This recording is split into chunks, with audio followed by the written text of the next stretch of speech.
This is hot off the wire from 1919 when the 18th Amendment was passed. 18th Amendment. Originally, Prohibition was brought about because By women. by women. It was the Anti-Saloon League, or it was one of the groups that really pushed it. But they said because of public health and all the, cars were starting to come around and people were having accidents, and apparently it just, they felt like the alcohol was ruining the country. So Demon. So in 1919 it was passed.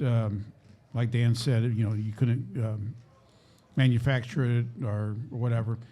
But by the end of the 1920s, the Great Depression hit after the stock market crash, and the other reason is it just didn't work. People still drank probably as much as they did before.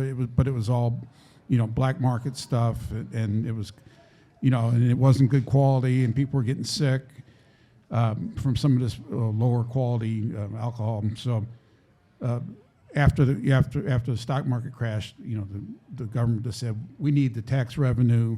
We need to put those, it was like 1.5 million people that were put out of work, and we just need to get the money back in the system. So in February of 1933, Congress passed the 21st Amendment, which repealed the 18th Amendment, and but 3/4 of the states have to ratify it to make it, to pass an amendment. And this was the first amendment to ever be repealed. Yeah. So a lot of states were on board right away, but by December 5th, they needed 3 more states to get to 3/4, and Pennsylvania and Ohio assented, and they just needed 1 more. And do anybody know what state it was? Open Missouri. That held up or turned that turned it around, that had the final. I'm with Tom. Utah. Ooh. Utah. And Utah. It's the driest place ever now. Yeah, and it's still has like a lot of dry counties and laws, but they did it for the good of the country because of these other things we talked about. Now there's still dry counties in this country.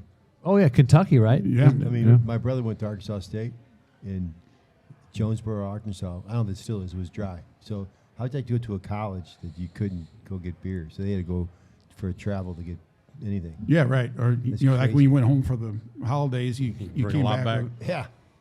Came back with a moving truck full of shit. That is crazy. Yeah. But at precisely 3:32 Utah local time, they passed it. So at 3:33, everybody was busted up. Yeah. So an hour after Utah passed it, President Franklin Roosevelt came on, I guess, the radio and said, repealed. He goes, give me another. That was so fucked up. give me another hanky panky. But he told people to drink responsibly, not abuse this return to individual freedom. So,